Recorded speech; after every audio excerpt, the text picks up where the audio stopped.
This is the story of Chris, a talented African-American photographer, and his white girlfriend, Ro, a perfect match in every way, except for the one thing that society couldn't seem to ignore: the color of their skin. But, despite the societal barriers, Chris and Rose love each other a lot and want to get married. One day, Rose invited Chris to spend a fun-filled weekend with her family.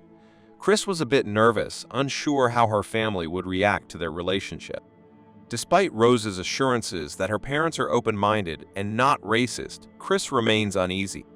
On their drive, Chris calls up his best friend, Rod, who works as an airport security officer, to thank him for taking care of his dog while he's away on this trip. Then, with everything sorted, Chris and Rose set off to meet her family. Upon arrival, it's evident that Rose's parents are pretty wealthy. Her dad, Dean, is a famous neurosurgeon, and her mom, Missy, a successful psychiatrist. The father takes Chris around for a tour of their luxurious house, and he feels a bit weird when he notices that the people working as house help are black.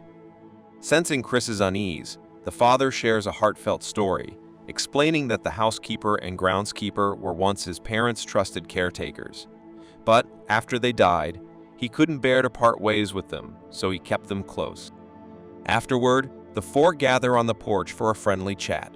During this, Rose's parents announce that they are holding a house party tomorrow.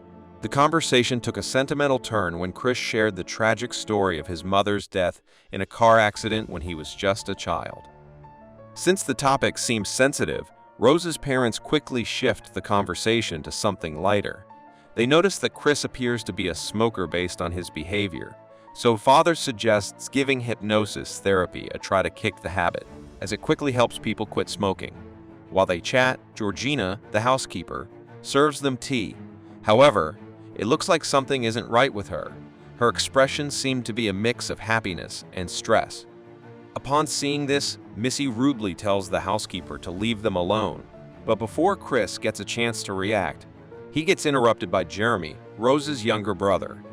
During dinner, the atmosphere takes an unexpected turn as Jeremy starts questioning Chris about his fighting abilities and brings up the controversial idea that black people are genetically stronger than white people. The situation gets even stranger when Jeremy stands up from his seat and is about to challenge Chris to a fight. Thankfully, Rose's parents intervene before things can escalate further. But later, when the couple finds some privacy in Rose's room, she angrily vents about her family's bizarre and racist behavior throughout the day. Later that night, Chris finds himself unable to sleep, so he walks outside for a smoke to calm his nerves. However, he's in for another unexpected and eerie encounter.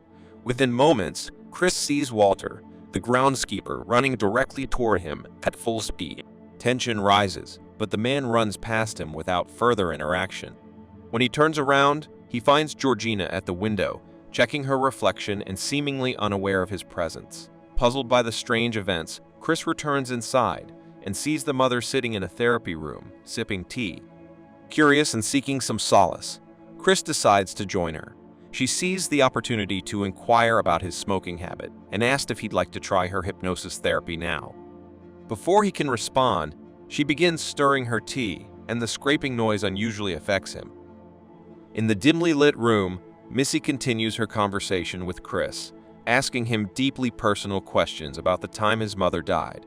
Chris hesitates to answer, but the hypnotic sound of the tea stirring somehow compels him to speak. As Missy keeps probing, Chris's painful memories resurface, and he begins to cry, eventually feeling paralyzed. Then, with a single command sync, Missy sends Chris into a terrifying state of helplessness, feeling like he is sinking deeper into his mind. Desperately reaching out, he finds himself unable to escape. Finally, she reveals that this unsettling realm is known as the Sunken Place. The next moment, he suddenly wakes up in Rose's bed. He receives a text from his best friend, Rod, and dismisses the last night's events as a terrible nightmare. He notices his phone battery is low and plugs it in to charge. Eager to shake off the strange experience, Chris walks outside with his camera to capture the beauty of his surroundings. He approaches Walter, the groundskeeper, hoping to strike up a friendly conversation. But Chris quickly realizes that something is off about Walter too. His eyes seem distant, and his accent is reminiscent of a white person from the 50s.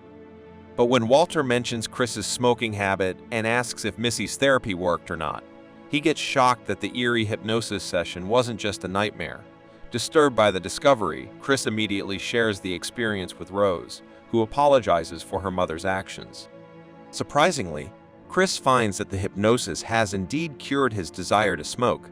Later, dozens of wealthy white people arrive for the Armitage's annual gathering. Most guests are old white people who begin acting weird at the sight of Chris. As Chris and Rose continue to mingle with the guests, they encounter a woman who crudely asks Rose if Chris is better in bed since he's black.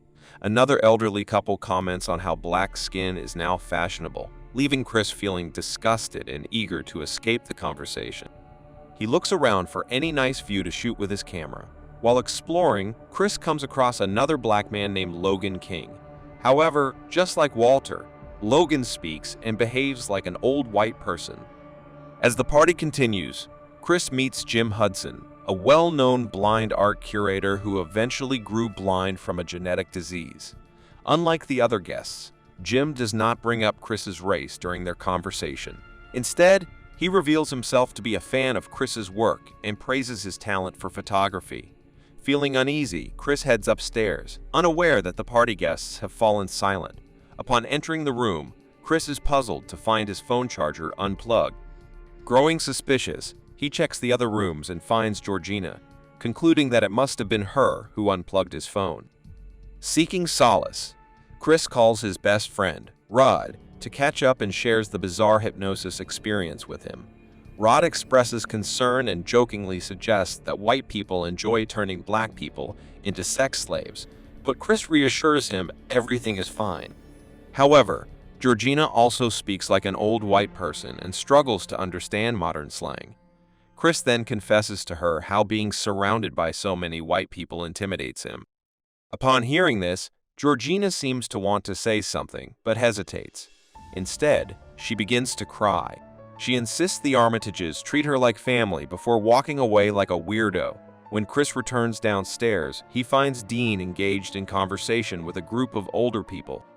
Chris seizes the opportunity to involve Logan in the discussion, secretly taking out his phone to snap a picture of Logan for Rod, as he believes he has seen Logan before. However, Chris forgets to turn off the flash, and as the camera captures the image, Logan suddenly experiences a nosebleed.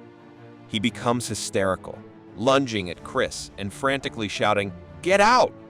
To lighten the mood, Dean proposes a game for the guests. However, Rose notices Chris looking unhappy and suggests taking a walk together. In their absence, the family and guests begin a disturbing auction with Chris as the prize. The blind Jim Hudson ultimately places the highest bid.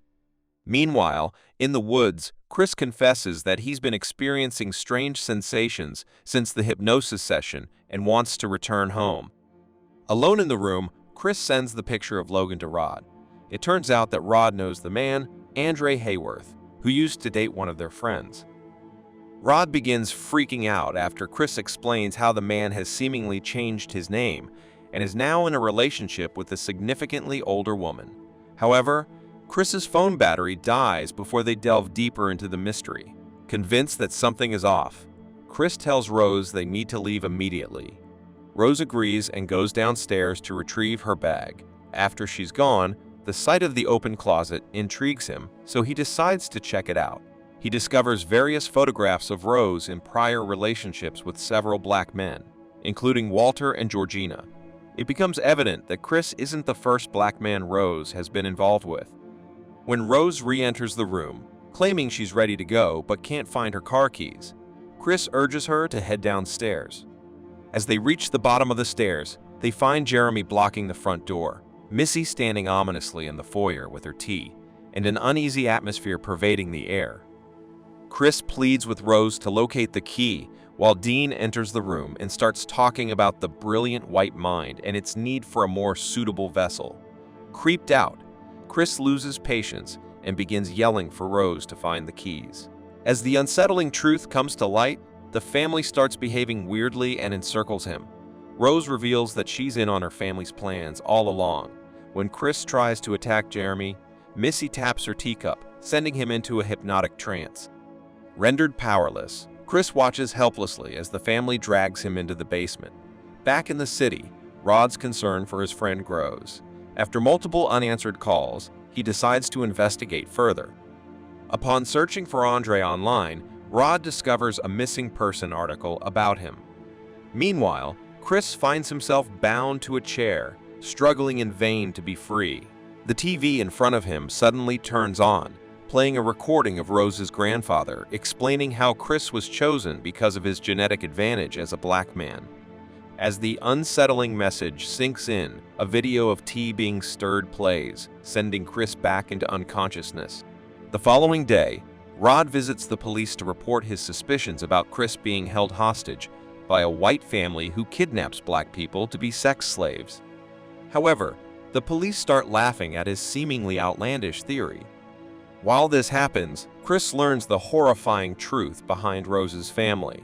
He wakes up again and finds blind John Hudson on the TV, calmly explaining about the surgical procedure. The Armitage family has been transplanting old white people's consciousness into young black people's bodies, granting them preferred physical traits and a twisted form of immortality. But in John's case, he wants Chris' eyes the most. Once the surgery is done, Chris's consciousness will be reduced to a mere passenger in his own body, trapped in the sunken place. After the call ends, Chris finds a way to fight back. Right before the tea recording starts playing, he cleverly blocks the hypnosis trigger by plugging his ears with cotton stuffing pulled from the chair's armrest. When Jeremy comes to retrieve him for the brain transplant procedure, Chris seizes his chance and beats him with a lacrosse ball, with his captor momentarily incapacitated. Chris gets another idea from the mounted deer on the wall. As Jeremy hasn't returned for some time, the father goes out to investigate, and this is when Chris shows up and rams the deer horns into him, causing him to bleed to death. A knocked-over candle sets the operating room on fire, trapping Jim Hudson inside. Then, Chris goes upstairs and comes face-to-face with the mother. He quickly knocks the teacup off the table, preventing her from using it as a hypnotic trigger. However, she retaliates by stabbing his palm with a sharp object. As the two struggle against each other, Chris manages to overpower her and stab her in the eye. As he reaches the front door, he is caught in a headlock by a bloodied Jeremy. With quick thinking, Chris stabs him in the shin and stomps on his skull to ensure he stays dead. Unaware of the chaos below, Rose is upstairs listening to music and browsing photos of shirtless black men, preparing to find her next victim. Meanwhile, Chris locates the car keys and starts the engine, desperate to escape the nightmare he's been living. However, as he speeds away, he inadvertently hits Georgina with the car. Haunted by memories of his mother's tragic hit and run death, Chris feels compelled to help Georgina. Despite the danger he's still in, he takes her into the car with him. But unfortunately, Rose hears the crash and rushes outside with a rifle. She inadvertently reveals that Georgina and Walter are her grandparents, having had their brains transplanted into younger black bodies. Georgina attacks Chris in a fit of rage. The ensuing struggle results in a car crash that kills her, but Chris manages to survive. Injured and disoriented, Chris tries his best to escape. Walter, under the control of Rose's grandfather, charges at Chris and tackles him to the ground.